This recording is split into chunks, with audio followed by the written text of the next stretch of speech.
अस्सलाम वालेकुम दोस्तों, welcome on Waqar cricket show. अब बारी है दूसरे ओडीआई मैच की, पाकिस्तान और साउथ अफ्रीका के दरमियान दूसरा वनडे इंटरनेशनल मैच।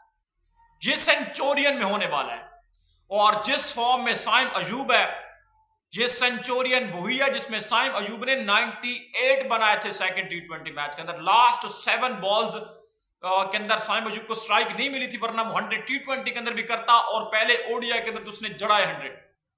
तो अब दूसरा जो वनडे मैच होने वाला है, पाकिस्तान की जो प्लेइंग 11 है उसमें 2 तब्दीलियों के ऊपर जोर दिया जा रहा है, लेकिन मोहम्मद रिजवान का जो माइंड सेट है उसको चेंज करना इतना आसान नहीं रहने वाला किसी के लिए भी।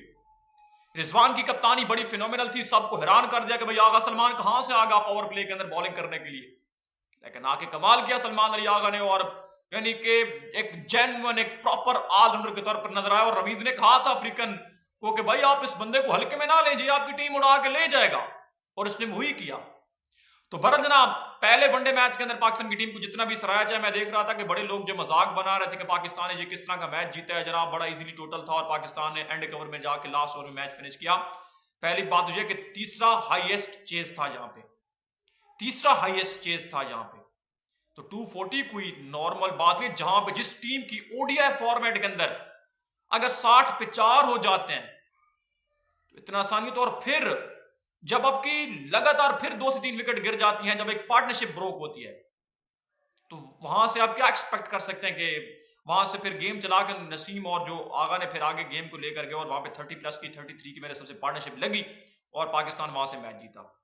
बहरहाल कंट्रीब्यूशन बड़ा तगड़ा था। लेकिन अब बात करते हैं पाकिस्तान की जो दूसरे ओडीआई मैच के लिए प्लेइंग 11 यही है कि अब्दुल्ला को बाहर उठा के फेंक दो और बाबर आजम से ओपनिंग करवाई जाए ओडीआई के अंदर, यानी कि इन 2 वनडेज के अंदर। फिर फखर आ जाएंगे तो फिर फखर और ओपनिंग करेंगे साइम अयूब, लेकिन इस तरह होने वाला नहीं है।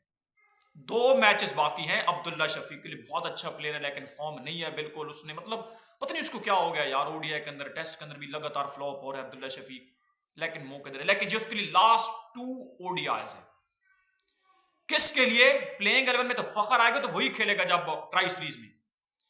अगर 15 रुकनी स्क्वाड में रहना है अब्दुल्ला शफीक ने तो 2 ओडीआई में से एक के अंदर 100 जड़ना पड़ेगा। और इसके अलावा जो दूसरी इस वक्त चेंजिंग है, पहली तो यानी कि ना होने के बराबर ही है, जो दूसरी चेंजिंग है वो ये है, कामरान गुलाम की जगह तैयब ताहिर को खिला दें। बाबर भी एक जैसा, रिजवान भी एक जैसा, अब्दुल्ला शफीक भी उसी तरह का प्लेयर है।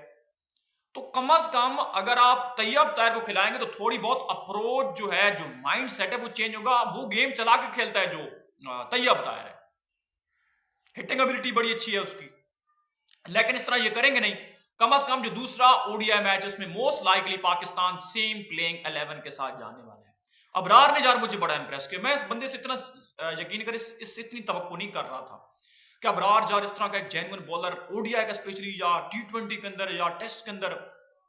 लेकिन अबरार मेरे हिसाब से तो शायद अगर हम अबरार को टेस्ट के बजाय ओडीआई के अंदर खिलाएं तो और टी20 के अंदर, तो शायद मेरे हिसाब से ये बेहतरीन और परफेक्ट बॉलर बनेगा। मॉडर्न डे की बात कर रहा हूं, और आजकल के यही इस तरह के मॉडर्न डेज बॉलर्स हैं। मैंने देखा हुआ एक अफगानिस्तान का अल्लाह मोहम्मद गजनफर मेरे हिसाब से उसका नाम है, और वो भी इसी तरह का मतलब जिस तरीके से डोमिनेट कर रहा है और ओडीआई क्रिकेट के अंदर वो अपनी एक छाप छोड़ता आ रहा है।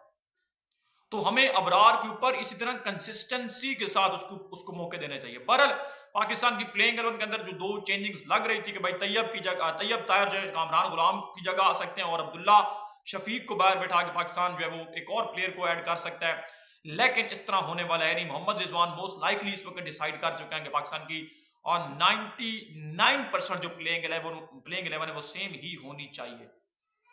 ये जो ग्राउंड है इसमें ज्यादा रन्स पड़ने के इम्कान है। जो यानी कि राइट हैंडेड बैटर उसकी जो बाउंड्री है लेग साइड की वो ओनली 56 मीटर के, ओनली 56 मीटर की बाउंड्री है।